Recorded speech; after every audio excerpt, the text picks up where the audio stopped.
mean, this is all quite shocking. So here is another bizarre oddity. Cops responded to horrifying hit and run outside Koberger's home on the night of the Idaho murders by Arunava Chakrabarti, January 19th. Multiple outlets have reported that authorities responded to a crash in front of the suspect's home, which resulted in 2 pedestrians being sent to a hospital on the night of the Idaho killings. Police were called to a report of a crash in front of an apartment complex on the Washington State University campus in Pullman, Washington around 11:40 p.m., the night of November 12th. The apartment complex, which serves as a residence for mainly graduate or PhD students, had been home to Koberger since August when he relocated from his home in the state of Pennsylvania to start a PhD program in criminal justice at the university. Just 3 hours before the suspect left his home for Idaho, police arrived at the bloody scene to find 2 pedestrians, a male WSU student, and a woman with injuries after being struck by a car. The driver was already at large by then. According to insider Turner Gardner, said that a man had been thrown from the road and a woman lay face down screaming it was horrifying. She said of coming upon the scene just before midnight, November 12th, I heard a screech and a loud bang. Another witness, Andrea McKinsey, 25, told the outlet it was scary. So coincidentally, there's a hit and run involving 2 individuals? On the night of the murder? What is going on here? How often does that happen? As often as SWAT standoffs? Because let's go to this angle, which is just very curious. I've gone over it in the previous episodes as well. Make sure you check them out if you haven't checked them out yet. Who is Brent Kopacka? Internet wonders if Brian Koberger knew the Army vet gunned down by SWAT team. By Payush Arora, January 18th. The latest point of contention among these online sleuths seemed to be the possible connection between Koberger and Brent Kopacka, a U.S. Army vet who was fatally shot by a SWAT officer during a standoff near the Washington University campus. Koberger, who is currently quartered in the Latah County Jail, was arrested in Pennsylvania for killing Gonzalez, Chapin, Kernodle, and Mogen in their off-campus home November 13, 2022. He was living with his parents, Marianne and Michael Koberger, in their Poconos house, where the police also found the white Hyundai Elantra, which they had been searching for many weeks. The same vehicle was pulled over by Indiana police December 15th, just 2 weeks before his arrest. Authorities earlier revealed that Koberger and his father were pulled over twice within a 9-minute time span on I-70 while making a 2,500-mile cross-country trip. The Indiana Police Department also released body cam footage of the said incident. In one of the videos, Koberger was seen discussing an incident near Washington State University where a SWAT team killed an armed man amid a standoff. Now, that is very curious, because how often are these SWAT shootouts occurring at WSU? Or is this really the only time? Yet another theory here. Brian Koberger, framed by security guard from University for Idaho murders, claims family member in Facebook post by Varnica Srivastava, January 14th. Since the murder, several online sleuths have combed through the victims, suspects, and their families' publicly accessible information, including social media profiles on various websites. Recently, a Twitter user unveiled a chilling post from a Facebook group where a Facebook user claiming to be Koberger's relative has allegedly tried to prove his innocence and claimed the Idaho murder suspect was framed by his university security guard friend. The Twitter user shared these claims and wrote, "Say what Kreinberger family member posting on social." Say what? Brian Koberger family member posting on socials. Along with the tweet, the user shared a screenshot of the text that reportedly Koberger's family member wrote anonymously on Facebook. The screenshot reads, "I'm posting anonymously because Brian is my family and you people in this group act like vultures and rabid raccoons. Brian is innocent and you will see he has been framed by his drug partner friend, the security guard from the university." Wow. It's a pretty bizarre theory here. They were doing drugs together in the parking lot as they had done numerous times, but when security guards started acting like a peeping Tom outside the girl's window, Brian left the security guard and drove back to his apartment. The reason the phone was off is that because the battery was flat and the security guard was using the car charger. Brian put his phone on charge when he left the parking lot, and he switched it back on when he was near his apartment because that's how long it took to get the charge going. It's a very specific theory here.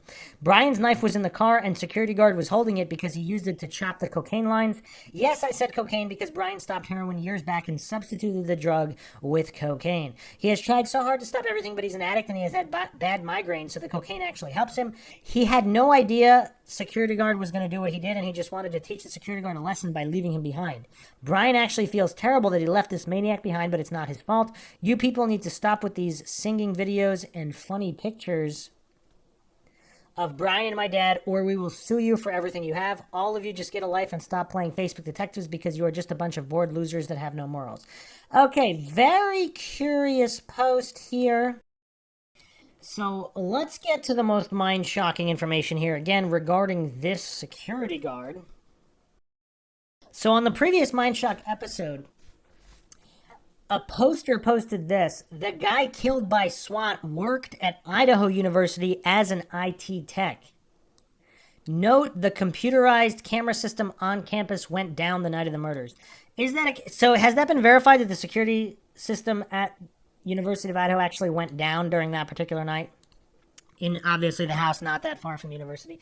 If so, is it also true that this guy, this security guard who happened to be killed in a SWAT shootout, actually worked at the University of Idaho? Is it possible he was the one that shut those cameras down? I mean, this is like a never-ending rabbit hole here with this guy shot by SWAT. Something just feels off about the whole thing. Again, unless it's a common occurrence at Washington State University. If it is, then okay. But if it's not common, it's never happened before. The timing sure is curious, is it not? Does the security guard know something at the least, whether or not he was directly involved? I mean, was he an accomplice of some kind? Now, if it was a friend, security guard, whatever, who he did drugs with, I mean, obviously they would have Kohberger's DNA. They could frame him. Again, we don't necessarily have motives, means, opportunities. Also, if they had his phone, or some people allege that whenever a phone is cloned, it could still show up as pings because the cloned phone has a cloned SIM card or whatever, so it would bounce and show the same positions as if it were his real phone. Like, I don't know if anybody's answered that. Like, what happens when a phone is cloned? Are there two sets of pings for where the phone really is? Or if the original phone happens to be off and dead, and then it's just the information from the cloned phone, how would that work?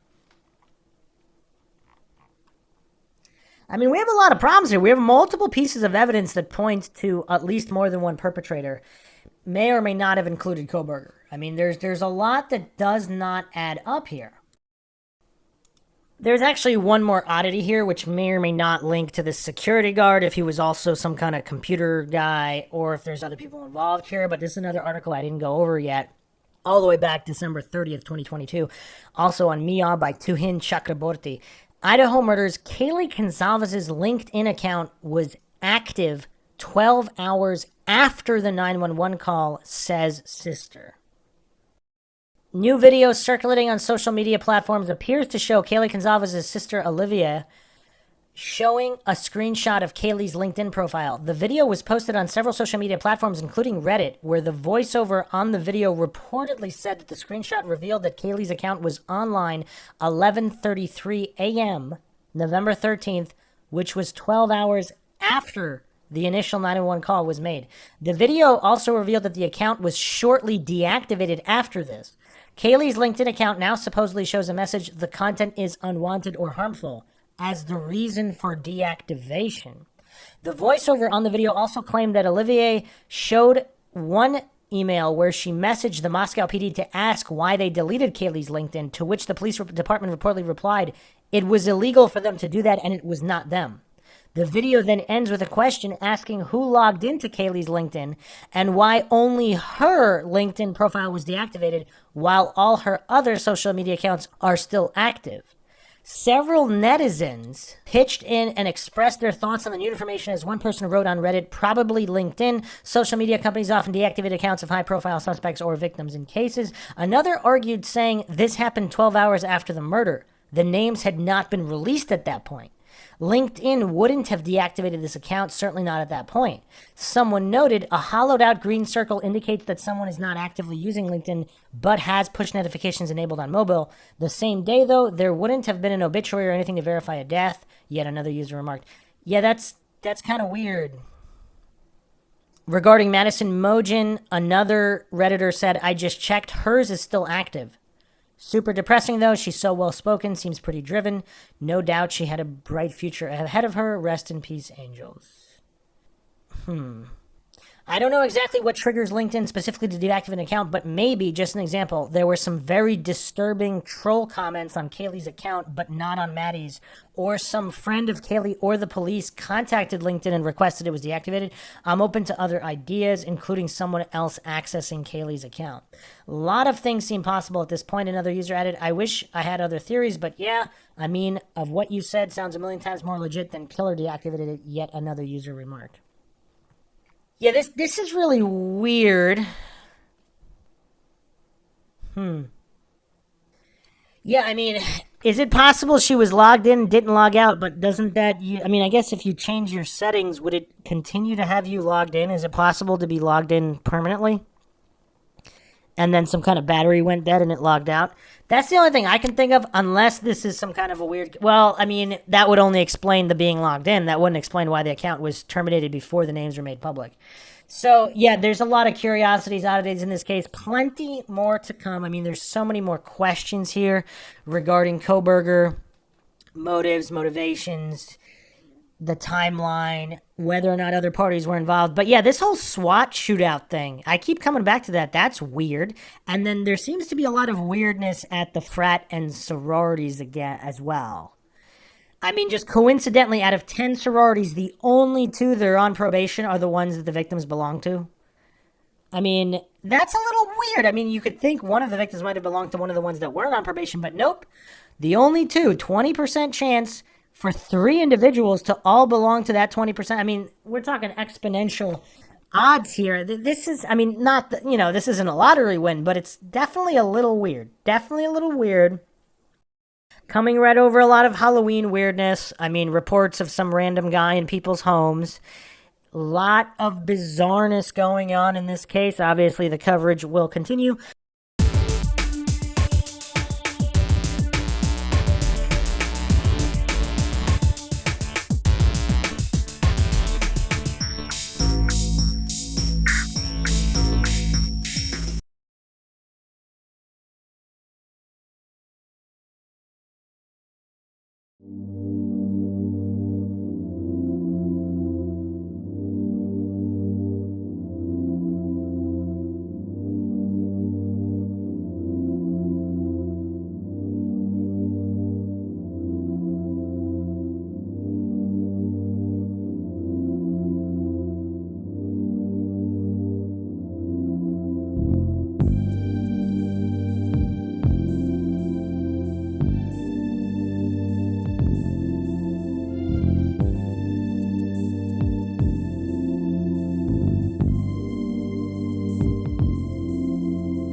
If you like audiobooks or audio shows, check out a free trial of Audible. Just click the link in the description. Welcome to MINDSHOCK True Crime. This is your host, Bruce McGuire, and you are listening to the Idaho students' murders. This is episode 9, Brent Kopacka. And many believe this guy supposedly gunned down by SWAT at nearby Washington State University area. Within the area of Washington State University where students live, this guy gunned down by SWAT allegedly, which is curious in and of itself. I mean, right around the time after the murders, this guy's gunned down, this guy who supposedly works in the IT department at the University of Idaho, who supposedly had their security system down the night of the Idaho homicides. All coincidental, probably. I mean, the coincidence theorists are having a field day with this case. There's obviously way more coincidences that you could shake a stick at. There's so many student deaths that are just filed away as not suspicious. I mean, it's just this whole area is really bizarre. And regarding Brent Kopacka, many believe he has some kind of a link to Kohberger. He has cryptic social media posts as well, which we'll be going over, as well as coincidentally, supposedly the guy also had a white Elantra. I mean, this is really weird. This is really weird. I mean, and this is all just the tip of the iceberg. We'll be going over all of this in typical MINDSHOCK fashion, with logic and reason at the forefront. If you enjoy the podcast, find it interesting and informative, you can donate to our PayPal. Just check the link in the description.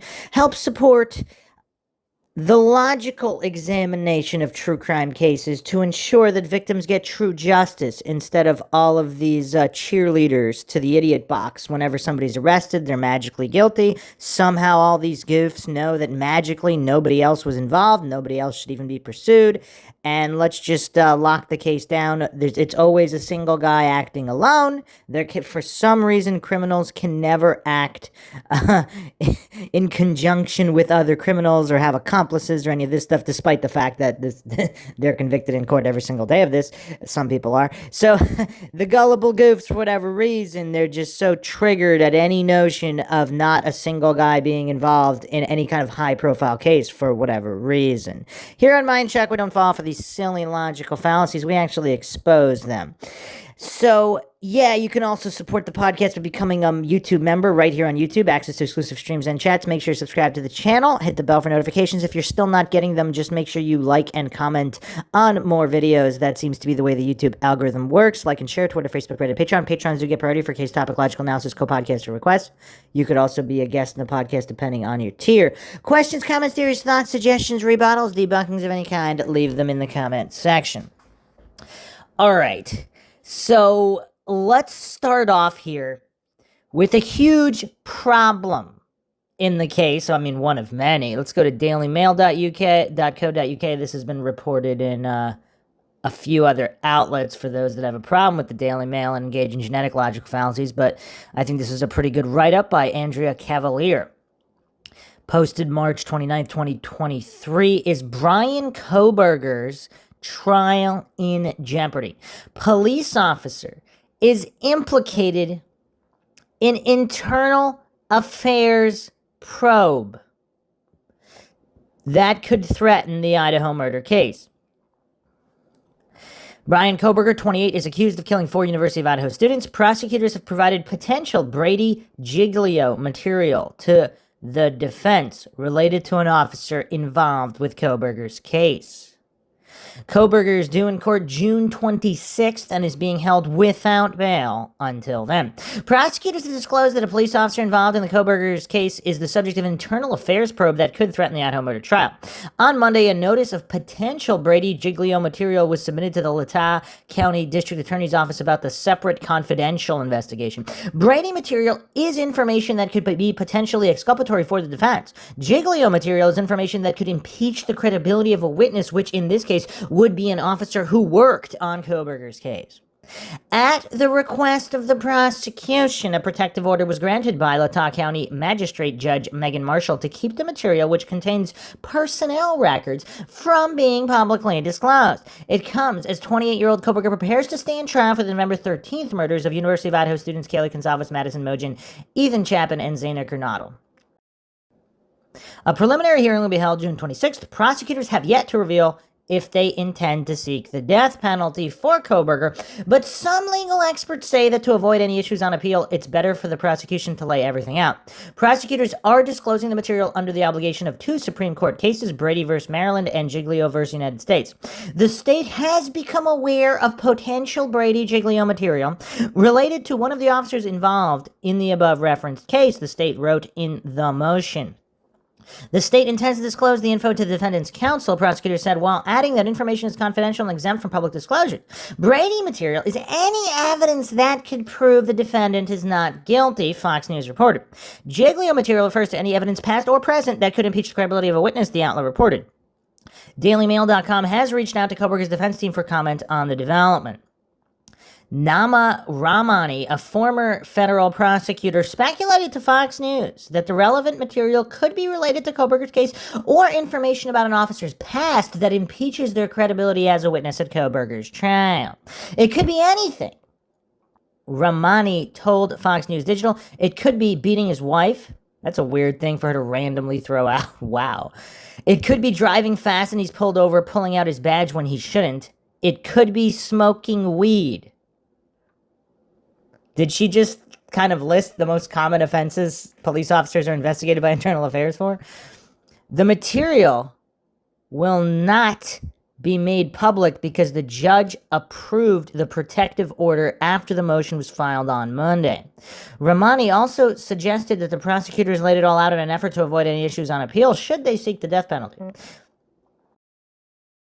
In the prosecution's case, you're thinking ahead, okay, I got a case wrong. You know what? I'm just going to disclose everything because I don't want an appellate issue down the road, Ramani said. Prosecutors have yet to reveal if they intend to see the death penalty for Kohberger, who was charged with 4 counts of first-degree murder and burglary in the deaths of Kaylee Gonzalez, Madison Mogen, both 21, and the couple Zaina Kernodle and Ethan Chapin, both 20, at their off-campus apartment.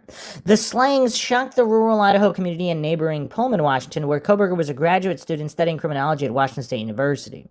Earlier this week, it was revealed that Kohberger's sisters were both let go from their jobs, and his family has been struggling financially since his arrest in December. It was also reported that the family has not visited Kohberger in jail, but have spoken with him on the phone. It would be curious what those phone conversations are like. Is Kohberger insisting on his innocence? Is he avoiding talking about innocence or guilt completely? Or is there something else going on? And how much does Kohberger know? So if he's guilty with an accomplice, or he was kind of used as a patsy for something he didn't know was going to be murder. Because I've gone over this in the previous episodes. Make sure you check those out for all the different theories. But that was one of the McGuire theories where if Kohberger, apparently he's hanging out at the University of Idaho as well. He's hanging out in the cafeteria, staring at people or whatever from all of these accounts. But either way, he's hanging out in the area. Is he involved in the drug scene? If so, as either seller or buyer, was there something going on at the house, which is a party house? Many allege that it's a house known where you can score drugs or whatever from whatever parties, not necessarily the victims, obviously, but from other people in the home, either the roommates or other individuals. Since it's such a party house, wouldn't it be safer for people who don't live there to do their business there, because then it's safer for them? So is it more likely that someone who doesn't live there simply hangs out there at parties and otherwise and sells drugs from there, but doesn't actually live there? Either way, if there's some kind of crossover with Kohberger and maybe Brent Kopacka or any of these other guys that might be connected, did they kind of set him up as saying, okay, we're just going to go score or sell, and then they knew that it was going to turn into, maybe they didn't even intend to murder anybody. Maybe they just wanted to rough up some people and scare them. Maybe they even got the wrong people. Who knows? And then it all spiraled out of control, and that's why Kohberger, if he was even there, is like walking up to the door, what's going on, and then leaving, even if he himself didn't do anything. If he's being set up as a patsy by either Kopacka or somebody else, some of these, maybe these frat guys or whatever, connections to the sororities, coincidentally, the victims formerly belonging to the only two sororities that were on probation. None of the other ones were, so whatever. Anyway, who knows what else is going on with the fraternities as well? All of these so-called suspicious deaths, are they related to hazing? Are they related to something else, the drug scene, whatever? And Kohberger, maybe he really was there, but would he really leave his knife sheath there? Or if somebody's making it look like he did it, especially if he really was there, would they leave the sheath and then say, oh, look, that clearly points to him? I mean, this is just bonkers. The level of insanity where supposedly this PhD student is going to be this dumb. Now, if he's completely insane, then maybe. But if he has any modicum of intelligence, you would think this is not the way he would carry this out. However, if he was either tricked into being there, or maybe he wasn't even there, but if he was tricked into being there at some point during the night, regardless of whether he was there at the exact time the murders were taking place, somebody else could implicate him more easier in that situation. So again, if you haven't checked out the previous episodes, make sure you check them out. The family made one public statement in the wake of the killings. Quote, we will continue to let the legal process unfold. As a family, we love and support our son and brother, end quote, they said in January after his arrest.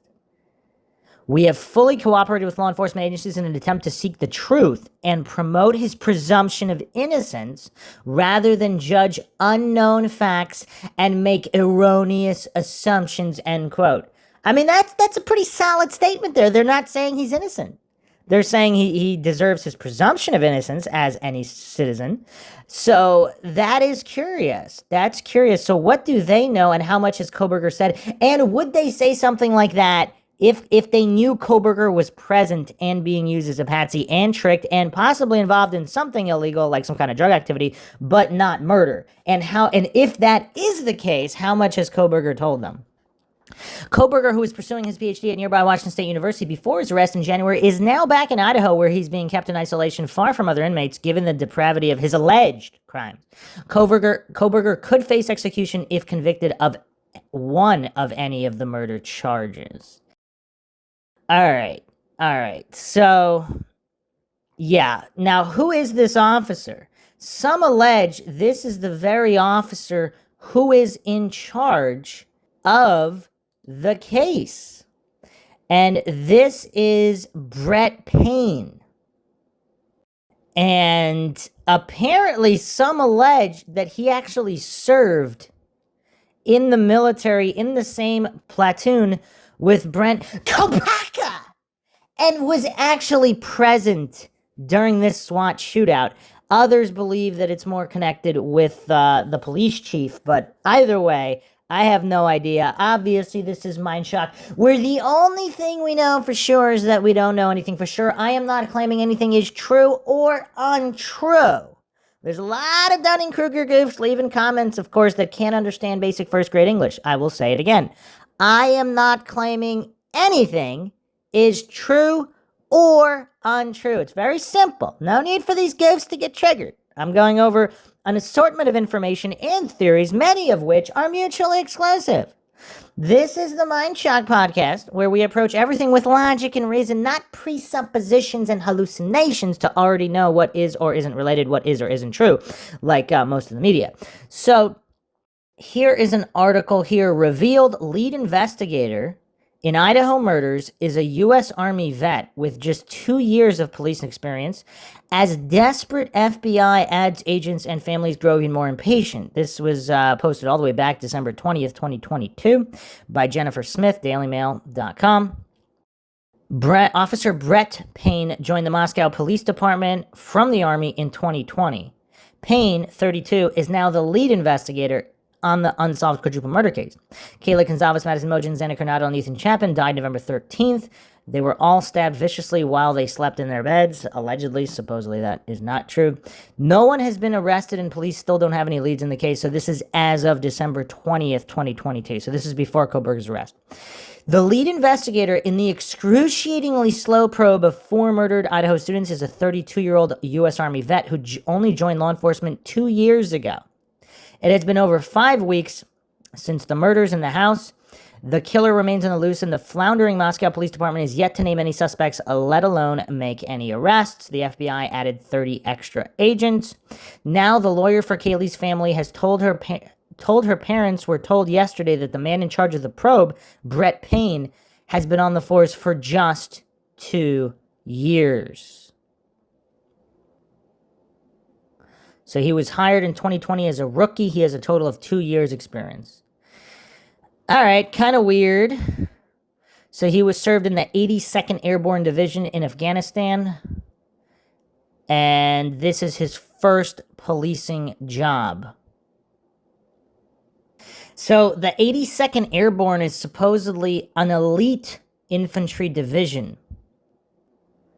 Now that's curious. That's curious. Not to get into super, super deep conspiracy land, but would someone like Kopacka or even Officer Payne here more likely to execute this siege on a house, killing 4 people in the middle of the night? Is an elite military-trained individual more likely to do this than somebody like Kohberger? I don't know. I'm just asking questions here. And is it possible that Payne and Kopacka actually knew each other? Were they both involved? Who knows what's going on here? I mean, this case is just really, really bizarre. That's pretty much the only thing that can be deduced conclusively at this point. Other people allege that if Kohberger and Kopacka acted together, and Kohberger really is smart, did he perhaps know that the cops were closing in and he set up Kopacka to be killed by SWAT, feeding them whatever information? Again, this is just what people are discussing. I'm not claiming that is true or untrue. Come With Me Crime posted this on the MINDSHOCK podcast regarding the Moscow Murders cover-up podcast. RVing Keep It Rolling posted this. Wow, I didn't know about the LinkedIn account. This is regarding Kaylee Gonzalez's LinkedIn account, which somehow disappeared. I think Brian being set up, and I think DM is involved. I think Kaylee and Maddie had information and was talking about it. Could have been drugs or about the sorority. Cops, but they had some kind of information that got them killed. And Dylan may be Bethany involved. Strange how DM called sorority friends first. And didn't Kaylee and Maddie belong to the same one, but either left or was kicked out? Yeah, a lot of unanswered questions in that direction as well. Here's another post from Come With Me Crime. I just keep saying normal people with only high school diplomas wouldn't even make this many mistakes. Brian seems to have made them start to finish and even left a trail. Would he really leave so much evidence in his path? Police caught him with gloves on, etc. So would he be that stupid to touch the knife case even once without gloves? I don't know. The knife case was spotless for dirt, even blood, but a tiny bit of DNA was on it. This is almost like the Stephen Avery case, where, wow. And it was found just under a body. For me, where that knife case was found, it was placed deliberately. I'm not saying he's not done this crime, but I honestly feel there is more to it. Good comment from Come With Me Crime. Very objective, logical, and neutral. That is a problem. Again, unless he's completely insane, but even then, I mean, wouldn't he leave even more evidence then? I mean, I don't know. It's really weird. Let's look at another article here. Idaho murder suspect Brian Kohberger kept ID tied to the killings. Or again, is that another planted piece? Who knows? This is an article in New York Post. Olivia Land, April 7th, 2023. University of Idaho murder suspect Brian Kohberger may have held onto an ID belonging to one of the 4 killed in the shocking November stabbings, sources claimed this week. Kohberger, 28, was arrested in Pennsylvania December 30th, 6 weeks after Gonzalez, Mojin, Kernodle, and Chapin were murdered in their off-campus home in Moscow. In addition to DNA evidence tying Kohberger to the grisly scene, an unsealed search warrant suggested police found unspecified IDs in the glove box of the doctoral student's car, News Nation's reported. Okay. Would he really be that dumb to leave an ID in his own glove? I mean, again, we're going back to does this look like a frame up, or does it really look like this PhD criminology student would make every mistake in the book that even, really dumb people wouldn't make? I mean, this is really, really weird. And is it possible that one of these police officers is actually planting this evidence? And does the IA probe refer to some kind of planting in other cases, where obviously that would shed some doubt on this case as well? And here's the thing. When cops frame people, I mean, what kind of person would they look to frame? Would they look to frame a weird, psychotic-looking guy like Brian Kohberger? Because the masses would easily believe that he could be capable of something like this. And maybe he is capable, maybe he didn't do it. Maybe he killed other people, but he's not guilty for this particular crime. But again, police want to solve cases, they want to be heroes, etc. Certain ones are willing to bend the law, obviously. There's no shortage of this.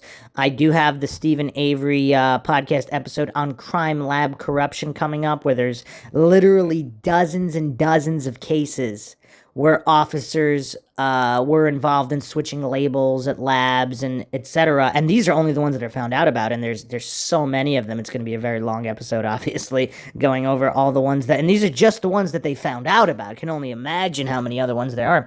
But if that's the case here, what is going on?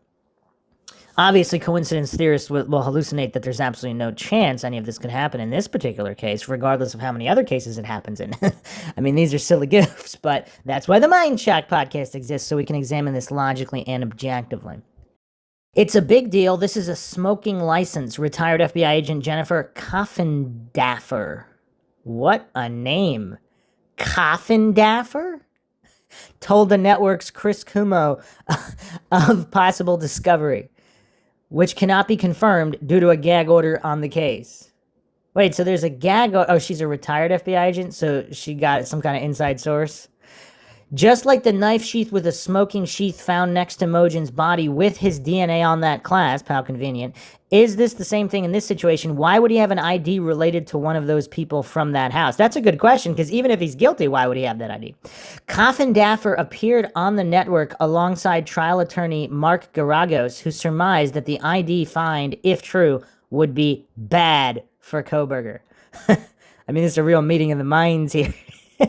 It would be bad if you have an ID in your car belonging to a murdered person. Wow. Okay. The rumor that Kohberger may have kept ID of someone from the Moscow house emerged shortly after the news broke that police were investigating whether the Pennsylvania native had contacted one of the victims prior to the murders. If that's true, why do people stalk? They stalk because they're feeling persecuted, and this is a way they can exact their revenge, Coffindaffer told Cuomo. Coffindaffer's remarks echoed those of former FBI investigator Pete Yachmetz, who told the Post earlier this year that Kohberger may have struggled with an incel complex. I believe a continued stabbing of a victim indicates an uncontrolled rage and extreme anger, Yachmetz said, referring to the accused killer's long history of interpersonal problems. At the time of the killings, Kohberger was a doctoral student in criminal justice at Washington State University in Pullman, just 15 miles from Moscow. Search warrants unsealed last month also revealed a trove of disturbing items, including a gun, several knives, and a black face mask that investigators took from Kohberger's parents' home following his dramatic arrest. Kohberger, who has not yet entered a plea to 4 counts of murder and 1 count of felony burglary, is in custody in Latah County, Idaho. He's due back in court June 26th. And again, let's not forget the hit and run that happened right outside Kohberger's apartment that night. Yet another coincidence. I mean, how often does an accused murderer, innocent or guilty, have a hit and run occurring in front of their apartment on the night of a murder? I mean, what is going on in this case? This is just the most bizarre case ever. I went over that in the previous episodes. If you haven't checked those out, make sure you check them out. Okay. So, on the Idaho murders documentary on the ID network, it is mentioned that the white Hyundai Elantra circled the block 3 times in the doorbell camera footage. So 3:29 a.m., then another 2 times, then came back in the neighborhood a 4th time at 4:04 a.m., then left at a high rate of speed at 4:20 a.m. Okay, what does this all mean? Because are people trying to be inconspicuous? Would they do that? I mean, this is insane, especially knowing people have door cam footage. Or did they just randomly assume, if it's somebody that's been in the neighborhood multiple times, I mean, wouldn't you assume that at least someone somewhere has some kind of doorbell or security camera? Now, obviously not everywhere, but somewhere. I mean, it's just kind of weird. It's kind of weird. Now, supposedly,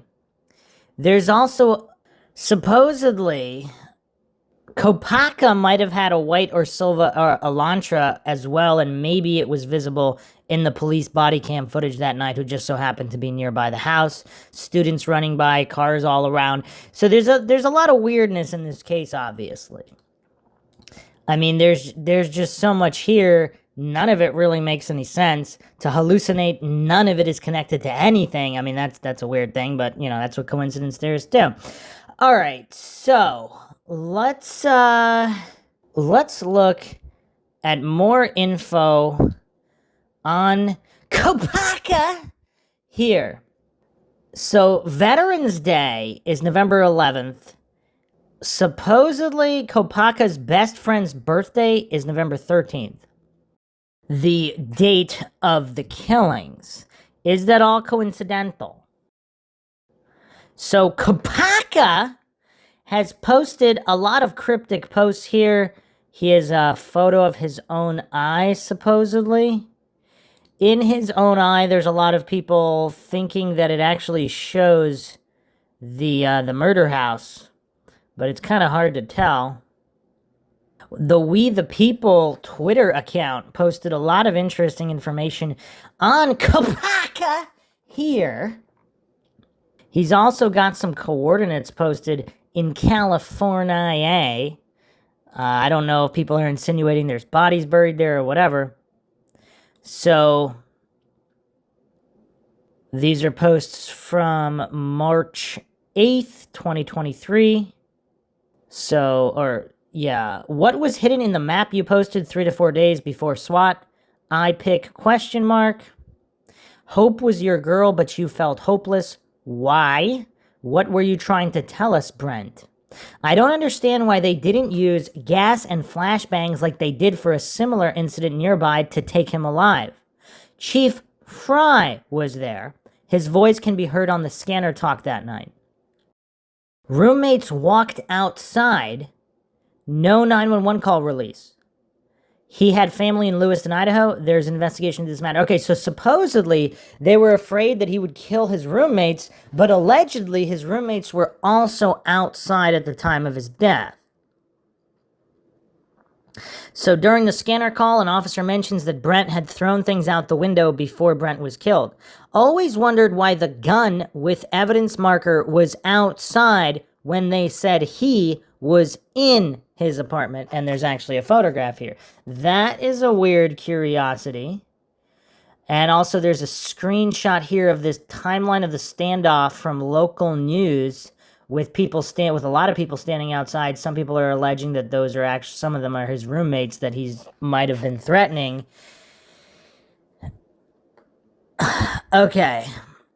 This is all really weird. So, timeline of the standoff here, 9 p.m. start point, 3 a.m. tweet from Washington State University, 3:47 a.m. fire started, building evacuated, 4:22 a.m. law enforcement shoots suspect. So, is there nobody inside at the time he was shot? So, there is a post here. I'm assuming this is a YouTube screenshot. This lady says Brent lived with 2 female roommates with names similar to 2 of the King Road victims. There is one video on the Wayback Machine website with 2 of the roommates from the Brent Kopacka situation. I seen it a month ago, now I cannot find it. Odd that the 2 roommates' names of Brent Kopacka is Kylie, and the other girl's name sounds like Madison, but not Madison. I'll see if I can find that video. I mean, that would obviously be a coincidence as well. Everything is a coincidence in this case, obviously. There's nothing that can't be a coincidence according to the coincidence theorists. So supposedly this is not Chief Fry's jurisdiction, so people are speculating why... Chief Fry. So this is the police chief of the city of Moscow. So some people are asking why he's dealing with the Kopacka situation. I mean, it's not that far away, but still. I mean, this is all really, really bizarre. We the People also brought up a case, the 5 University of Florida co-eds murders, where 5 students were killed in Florida with a K-bar knife, most of them sleeping. 4 females, 1 male. The first guy arrested was a student, but the killer ended up being somebody else. This was in Gainesville, Florida. We the People also posted this tweet. Anyone think it's weird that there's no pictures or videos of Brian in Pullman or Moscow? Not at a restaurant, school, festival, party, bar, apartment, house, etc. The work ID is the only thing I've seen from there. Dude's a ghost.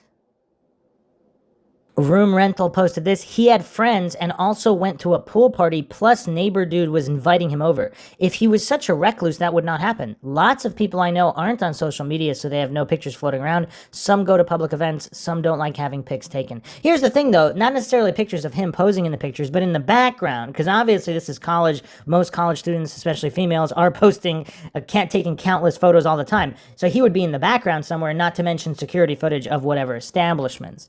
Yeah, it's pretty weird. So the other thing that people are finding curious is that the vehicle they're looking for is a 2011 to 2013 Elantra.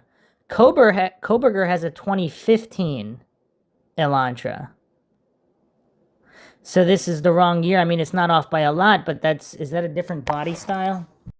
Yes, it is. So the 2015 is the 6th generation Elantra. The 5th generation was 2010 to 2014. So, wow. So that's a completely different body style in the 2015. I mean, not completely different, but different. So you would think that law enforcement were pretty clear with the Elantra they were looking for. This does not match.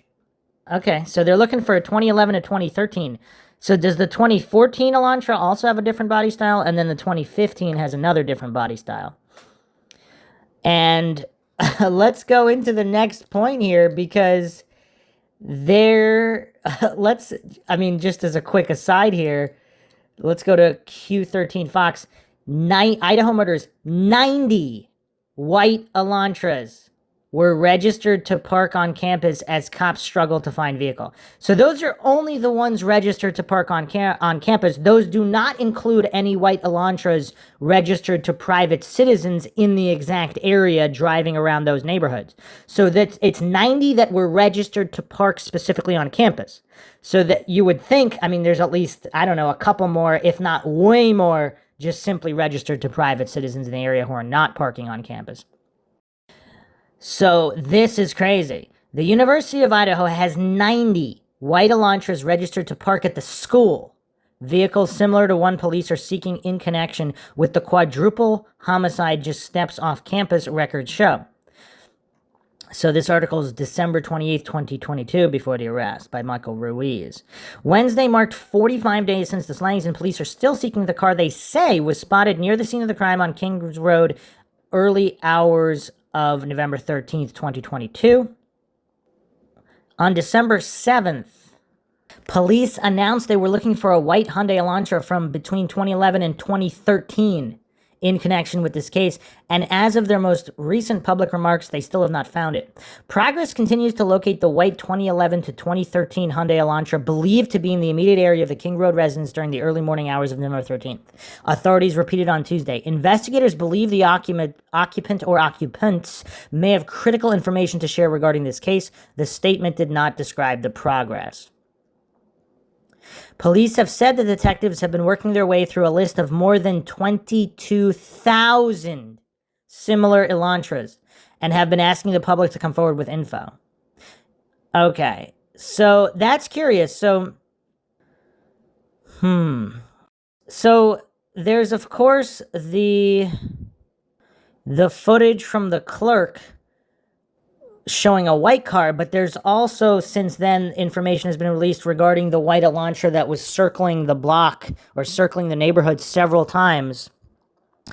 And it seems like from the ring footage, they were able to deduce that it is the exact body style of 2011 to 2013. Otherwise, they would have said 2011 to 2015, right? Because if 2014s and 2015s have other distinct body styles, I mean, of course, slight differences. It's not a completely different car, but apparently the details were good enough for them to specifically state it was a 2011 to 2013 body style Hyundai Elantra.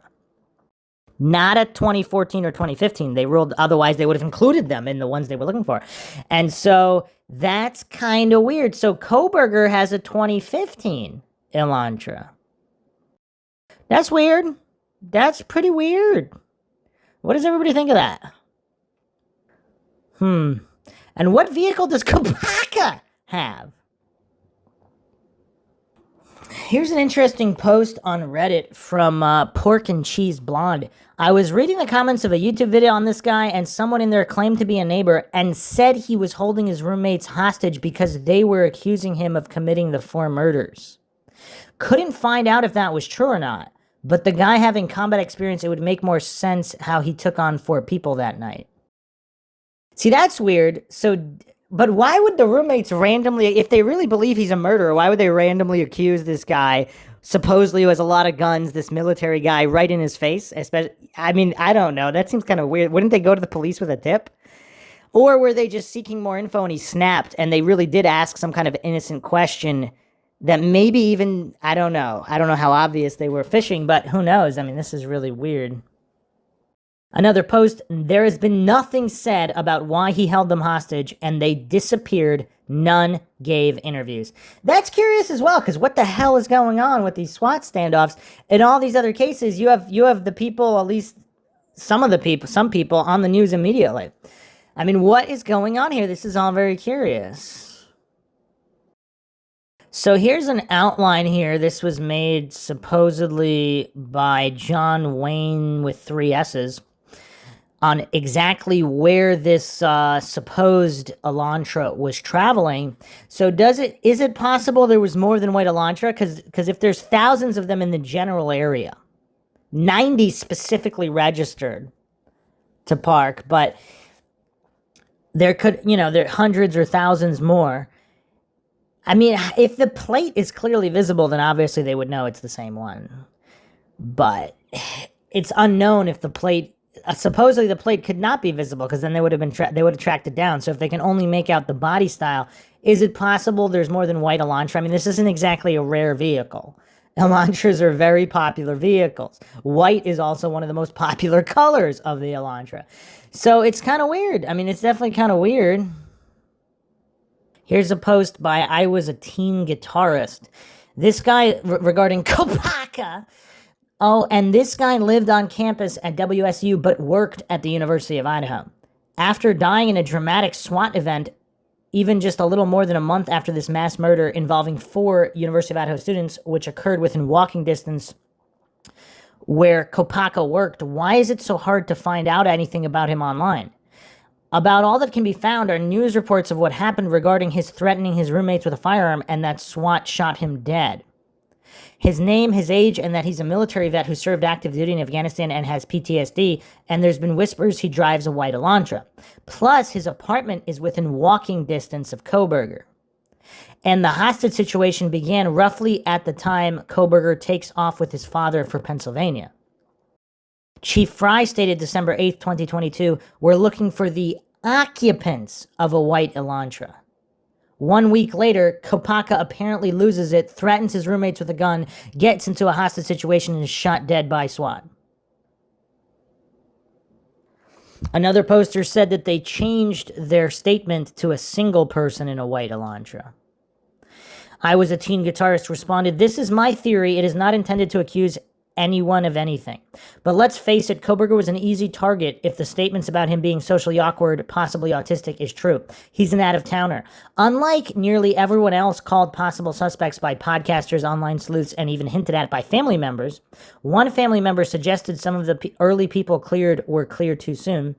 Kohberger is the only one without family in the Washington, Idaho area. If and only if Kopacka had anything to do with this, he chose an interesting time to decide to pull out a gun and hold his roommates hostage.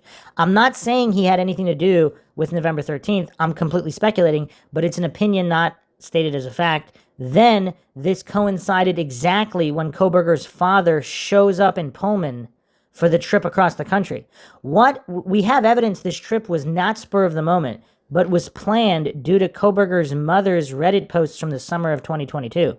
Now, suddenly, Kohberger's not alone. He has a parent around him, and he's about to be around other close family members when he reaches Pennsylvania. Was there a concern now that Kohberger was face-to-face with both parents he might talk about Kopacka? Another poster, it's a very interesting time to lose complete control and exchange gunfire with SWAT, right? His obituary said he struggled with PTSD for 16 years, but reaches a boiling point at that particular time. It's thin, right? I Was a Teen Guitarist responded, was Kopacka's concern he'd have no further contact with Kohberger for a full month. Meanwhile, for the first time frame, Kohberger would have nothing but family around the trigger, would have family around the trigger that possibly set him off. That makes sense. Kohberger's leaving town and Kopacka's feeling vulnerable, especially as Idaho law enforcement released the bolo for the White Elantra and he loses control. Kohberger gets spooked at the news of the incident unfolding and he bolts out to Pennsylvania out of Pullman. Yeah, that's curious, because if they do know each other and are somehow connected to the crime in some way, the timing actually does make sense there. Because it's not just about the murders, it's about Kohberger leaving town for whatever period of time, possibly never to return, who knows. But yeah.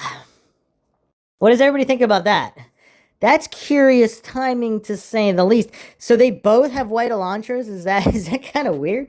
What was the year, if Kopacka really does have an Elantra, is his Elantra a 2011 to 2013 and Kohberger's was a 2015? Also, when Kohberger and his dad were pulled over, they specifically mentioned the SWAT shooting incident. That's curious. I mean, let's say Kohberger is guilty or complicit in some capacity. You have another SWAT shooting death within weeks of the quadruple homicide within a mile of Kohberger's home. That's all coincidental. So supposedly, these cell phone pings of Kohberger actually, when he's back in Pullman, supposedly it lines up with Kopacka's residence. Some people are obviously speculating why he would take the path he took. It's pretty weird. Ew, Cheyenne Liz posted this. So if I'm understanding correctly, Kopacka went to the same school as the victims. Kopacka and Kohberger more than likely knew each other, and with both of them having mental health issues, may have ended up bonding and becoming friends. Maybe they both purchased and used drugs together in that area, so pings around the house prior to the murder. I would love to see if they pull Kopacka's phone records and see if the pings would match up to Kohberger's. That's a good question. Maybe they were just high talking about these hot girls that Kopacka knew and got mad when they weren't able to get anywhere romantically with them, so they put together their criminology knowledge, figured they could get away with it. If Kopacka isn't involved in some way, shape, or form, I'll be very shocked. You know what's weird, though? So what if this is a situation with both of these guys possibly knowing other frat guys or not? What if Kopacka, they always talk about dark stuff like murder, and Kohberger thinks Kopacka's joking. And he asks him how to execute this crime. If there's a falling out or something between the two, would Kopacka frame Kohberger when Kopacka's the guilty party? Or what if Kopacka somehow convinces Kohberger to go into the house and screw around just to scare the girls or the occupants, not actually to attack or assault anybody, just as a drug-induced prank of sorts, and it all goes horribly wrong, and Kohberger actually didn't know any of this was going to happen, or vice versa, who knows? But yeah, it's just, this does open the door I mean, the level of coincidence here for Kopacka not to be involved is quite high, just given the timing and the fact that everything's been kept so hush-hush. Whoa, somebody, Kiev Supreme, posted a very interesting image here. There is a white Elantra with no front plate right outside Kopacka's residence in a news article with the police tape around it. What? He posted this. There's a white sedan with no front plate at the rear of the police car. Not sure if it's his, but what are the odds of a white sedan with no front plates at both incidents? I think this one is a Honda, though. They do look extremely similar, and they weren't looking for a Honda. Damn. The uncleared car next to it has the 2011 to 2013 Elantra-style reflectors. It's kind of hard to tell if the one next to it is white or silver, though. Supposedly there is a white or silver vehicle that goes by the body cam footage the night of the murders. Huh. Other people are stating that Kohberger might have reached out online to people in the area who were former military. And that's how he met Kopacka. Hot Mess Mom TV posted this. Does anyone else find it odd that one, Kopacka was reportedly shot after roommates and residents had already been evacuated from the building? 2, lead investigator for Idaho, Brian, served in the same brigade and division of the Army, possibly in Afghanistan together. Can't find online records for VA burial for Kopacka. Possibly didn't use VA benefits or cremation to the family, though. 4, it seems like they swept this under the rug and dishonored a veteran in the process. Why? Because they shot the wrong guy and realized it after, question mark? Did Brian set him up to be the fall guy, then escaped when he saw the walls closing in? Or did he use him as an accomplice, and when Kopacka realized it, he flipped out? Disclaimer, I'm aware much of this is speculation, just like the info law enforcement left us with, so what else do we have to go on? Just an awful lot of coincidences. I'm sure law enforcement is playing it close to the vest, but I sure hope they can bring a ton of receipts to show they're prosecuting the right defendant and went about it the right way, since so many things seem off about that PCA and search warrant and the Kopacka incident. Huh. His obituary says he died from PTSD. That's weird. Bright Produce 7400 posted, I find it very coincidental that they shot and killed him on the very day that Brian Kohberger left to go back to Pennsylvania with his father. And recently I heard they changed the cause of death to suicide. They say he had a self-include... What? Wait, what? Huh. Is that true? Bright Produce also posted this. Bingo, I believe Kopacka was also the tech. He was an IT tech at Idaho State University. Do you know what that means? He had access to everything. He was security, and I do believe he was at the Moscow house before. He was in control of pretty much everything in the computer department, meaning software, internet, which could also include pings, I believe. I don't know, I'm not really that intelligent, but there are certain things that I do know, and there are certain things that I feel. If you don't want me here to just tell me nobody else wants me anywhere, there were 2 white Elantras. Kopacka was referring to roommates. Maybe he was referring to the roommates at the Moscow house, not his roommates. Maybe the pressure was too much for him and he snapped. Maybe he knew a little more than we think. A few more interesting posts here. Pork and Cheese Blonde. What about the white truck that pulled up into the Corner Club parking lot all slow while the girls and Jack were walking by? There's a YouTuber that has spent a lot of time talking about the truck and the strange movements that night. So this guy had an Elantra and a white truck? Interesting. A response here by Several Durian. There was a whole website with all this info. It magically disappeared, was scrubbed a few days ago. This is from a few months ago. Gone completely, but people have screen grabs. Don't know, but apparently it has something to do with the owner of the King House and drugs. Apparently, the other BK involved and possibly knew each other from PA. They also said that there was a crashed Elantra on TV in Oregon, was also involved. Apparently, it all leads back to the home owner. That detour to Colorado on the PA trip leads to a property owned by him also. So confusing, but I think that's the gist. They implied more than one Elantra was involved. That's why the years are off. The Army guy is older. I believe they mentioned that truck. Also, BK has a truck, but I think it's black. Huh. That's a lot of crazy information. So there was a white truck following the girls and Jack that night?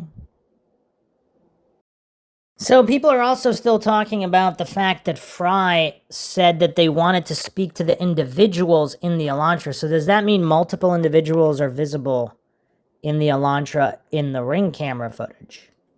So I'm going to leave this episode with this final post here by Old Wife Tale on Twitter. I still think it's weird that Kopacka posted coordinates for San Francisco, California, and Enon Hirsch heads there within a day or two.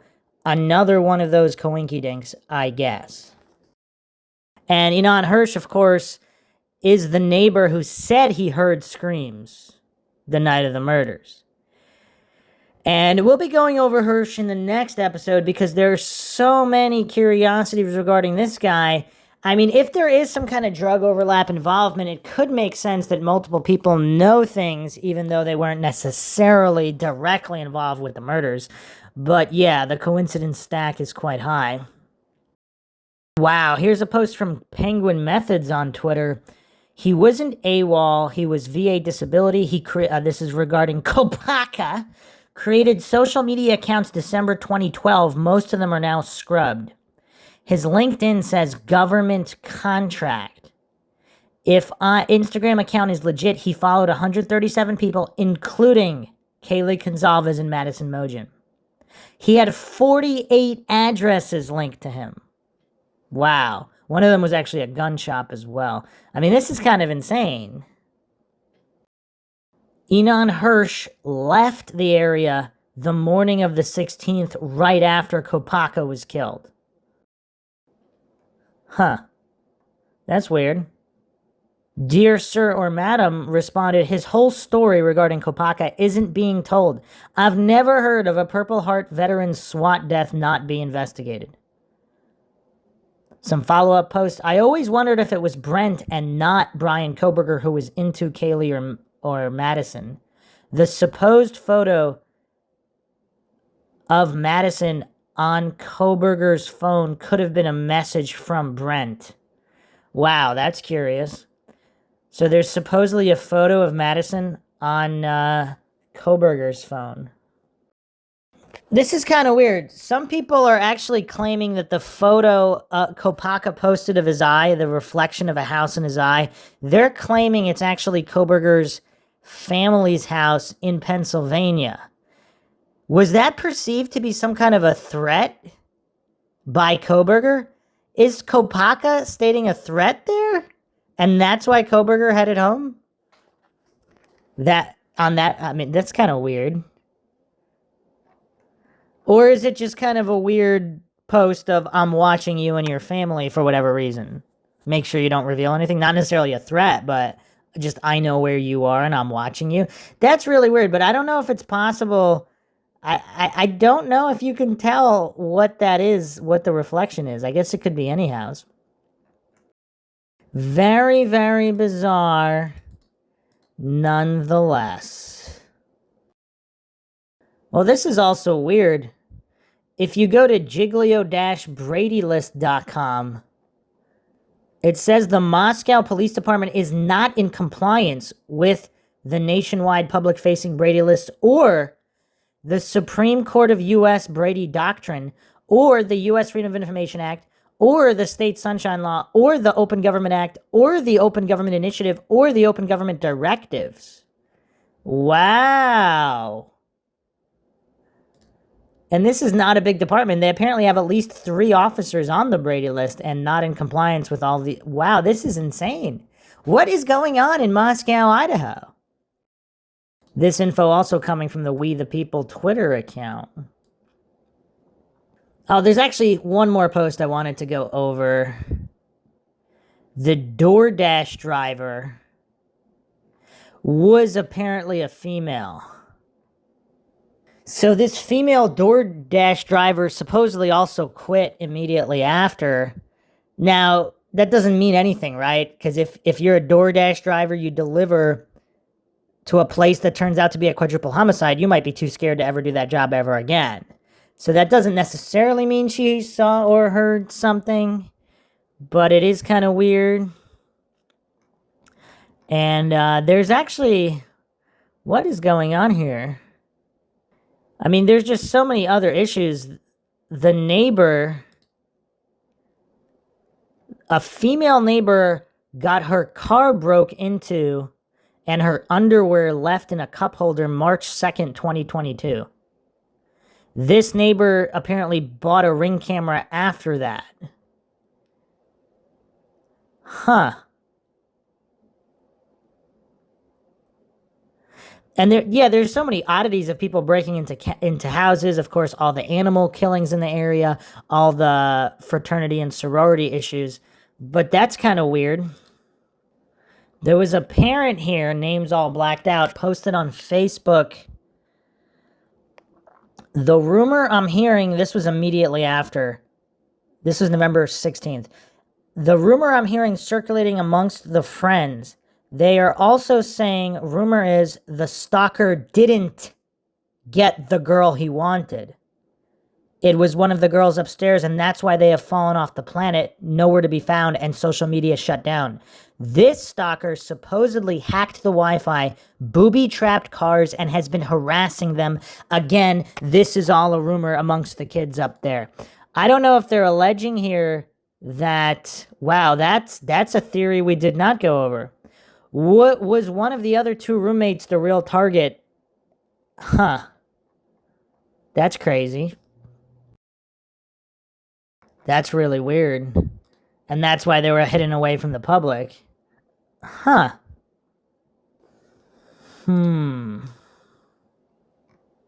Here's some more rumors from this Facebook parent, or alleged Facebook parent. It's rumored Kaylee lets the dog Murphy out and sees a guy in a tree with a mask on and runs inside, and she's telling the house. The two girls run upstairs, lock themselves in the room. That's when the stalker guy in the tree walks into the house. They say they heard a few screams and that was it, but it terrified them and they stayed hidden in a closet. I guess one can presume they ran and left their phones downstairs. Again, the rumor coming from friends or boyfriends of girls that were upstairs. That's the last thing I heard. Everyone is just relieved to be out of Moscow right now. If I hear anything else, I'll share what I think I can. Friends of them are sticking to the story. It was a stalker psycho and he was up in a tree wearing a mask and walked in after somebody walked the dog. Wow, this is mind-shocking information. This is from November 17th, 2022. Does that make sense? Does that explain why the calls to the police weren't made immediately? Because if they were that spooked and they left their cell phones, does that house even have a landline? And if so, are their phones in the other rooms on a landline? All very curious. Huh. A few more details, but want to be respectful until it's confirmed. One rumor is the bodies were stabbed and mutilated and they don't want that out. It's so crazy and sad. Moscow is the best little college campus on the planet. It's hard to believe this is happening. Also, two other girls lived in the house and supposedly hid and were terrified to move until hours later because they could hear their friends screaming. Again, this could be a rumor, but a total of 5 girls lived in that house. Yeah, this is really weird because if they did hear the screaming and they were too scared to, I mean, that actually kind of makes sense, right? Particularly if they left their phones, if they were out of the room and Kaylee comes in screaming about the guy in the tree and they all run and hide. So the neighbor apparently also, so the neighbor's car is broken into. There's all these other reports of break-ins. Huh. There's a December 19th, 22 press release from the Moscow PD that states that at this time in the investigation, detectives do not believe the following are involved in this crime: the 2 surviving roommates, the male in the Grub truck surveillance video, the private party driver who took Kaylee and Madison home on the 13th, The male, Kaylee Madison, called numerous times during the early morning hours of November 13th. Any individual at the residence when 911 was called, or the individual on the lease who moved out of the residence before the school year started and was not present at the time of the incident. There's also some discussion here from March 24th regarding leaks, which may or may not be verified, that supposedly the Idaho State Laboratory did not find Kohberger's DNA on the sheath, or any DNA on the sheath. And the first officers in the room didn't even see a sheath.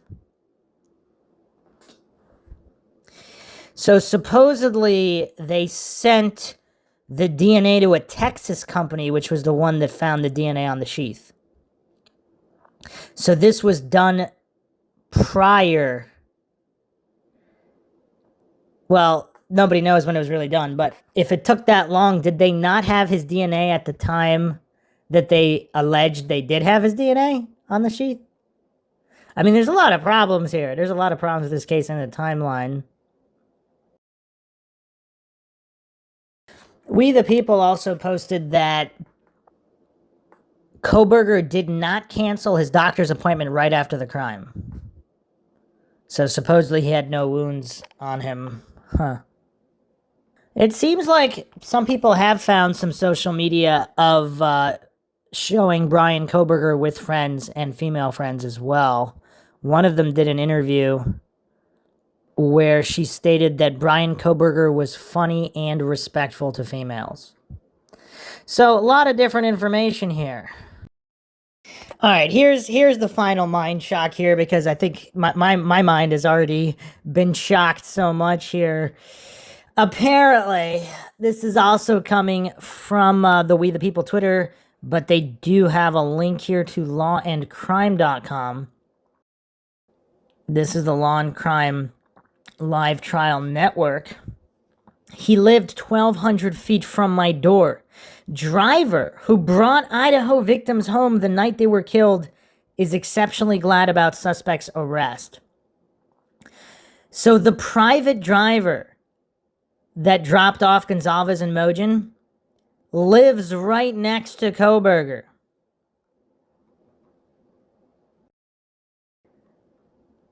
He's also the one who sent in the tip about the Elantras. Wow. I mean, this is crazy. And let's not forget the hit and run, coincidentally, right in front of Kohberger's apartment as well. And we're about to get even further into Mind Shock land. He actually also stated, the driver spends much of his days shuttling people around town, so after the killings, he kept an eye out for the white Hyundai Elantra. He eventually spotted it at Kohberger's apartment building sometime after December 7th. Quote, I thought it was too new, he said of the car, since Moscow police asked the public for info about a 2011 to 2013 Elantra. So even he stated it was the wrong body style. Huh. The other thing that's kind of interesting, these are quotes from him. They were all nice girls. They were always polite with me. They were happy, friendly girls. In my opinion, there was nothing bad about them, he said.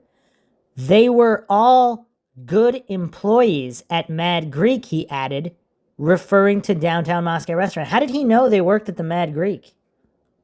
And why did he feel the need?